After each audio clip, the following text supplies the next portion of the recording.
Hi, I'm Mohit Bhadwaj and this is the facelifted Volvo XC60.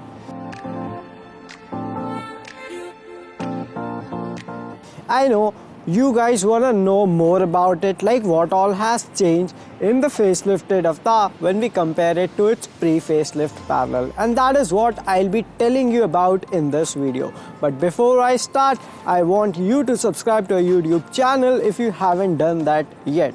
Also click on the bell icon to stay notified about all our future uploads.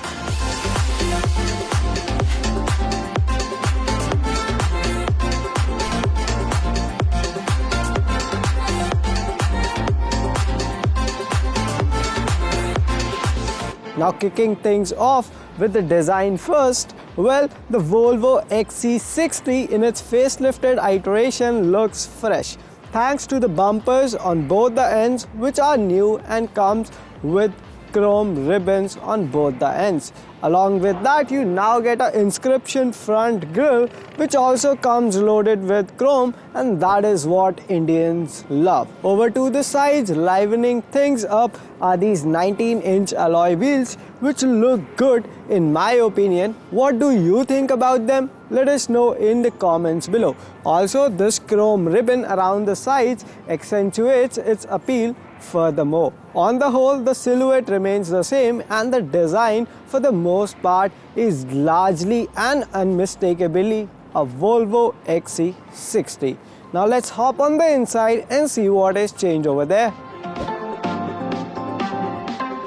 Now on the inside, the Volvo XC60 facelift comes with a few changes, and I'll start off with the most important of all, the 12.3-inch all-digital instrument console that you get right behind your steering wheel. Well, it's not as intuitive and as informative as we have seen in some German cars, but it does give you navigation assistance now. And talking of maps, there's a big news to share. Well, Google and Volvo have now become partners, and therefore you get Google Maps on this 9-inch touchscreen infotainment unit itself. So if you ever wanted to connect your phone to this screen just because you wanted to use the Google Maps, you don't need to do that anymore, because this thing comes with Google Maps as an inbuilt option along with Google's personal assistant. And talking of the screen, it is a crisp unit. We have always loved it, and the other interior bits, they also remain the same. And talking of materials, fit finish qualities, and all the veneers and the inserts that Volvo has used in this cabin, they all feel premium and upmarket. Thankfully, these seats are really comfortable as well, and since dimensions do not change on this facelift model, the space on the front row and on the second row is identical to what we saw on the pre-facelift model. Let's hop on to the rear seats and let me tell you about what all you get there.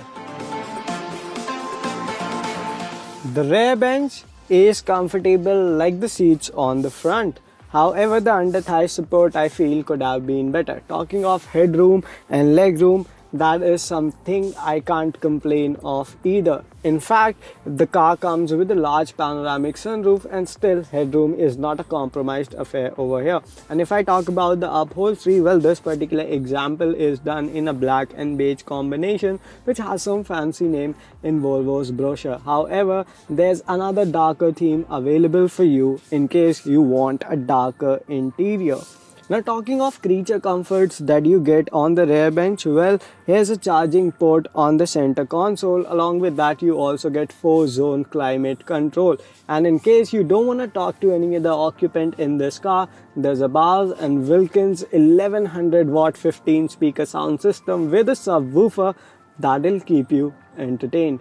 And now let's talk about the biggest change on the facelifted model. Well, it is under the hood, and this time the boot space remains the same because Volvo has not changed the dimensions of this car in its facelifted avatar.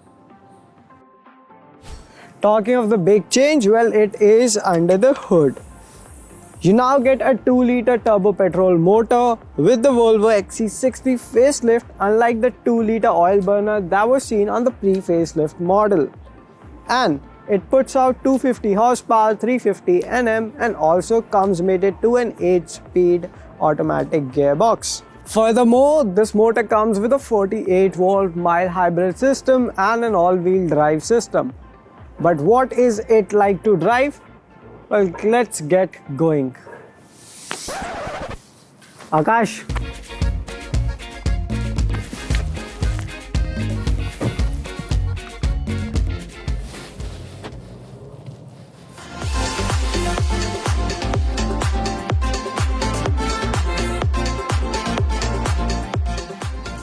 So ladies and gentlemen, we've been driving the Volvo XC60 facelift with the new 2-liter turbo petrol motor for quite some time now. We have clocked a few kilometers on it.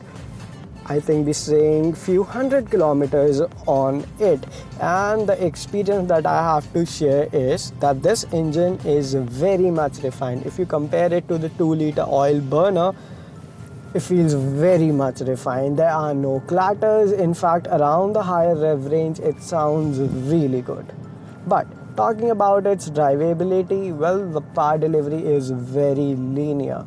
Now, this motor also comes with a 48-volt mild hybrid system, which assists you while you're accelerating. Nevertheless, not a lot of it can be felt while you're driving this car, even with a heavy foot on the A pedal. Now moving over to the gearbox, the 8-speed unit is not the fastest that I have seen in the luxury car business. The gear shifts, they are slow, be it for the upshift or be it for the downshift.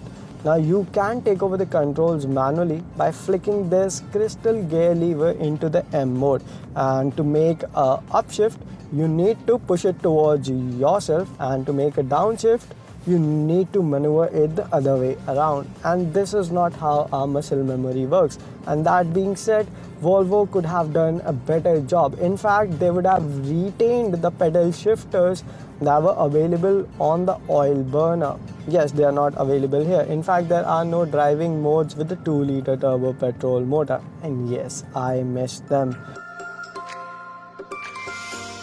Now moving over to the steering wheel, it's a really nice unit to hold. Talking about its responsiveness, it is fairly responsive, I would say. It is not the most direct unit that I have come across. The title still remains with some of the German saloons or some German SUVs. But around city speeds, it is light, and as you climb up the speedo ladder, the steering wheel gains a weight. But the response is not the most precise of all. Moving over to the brakes, they are progressive, and I think in the ride and handling department, that is one aspect where the XC60 excels in a big way.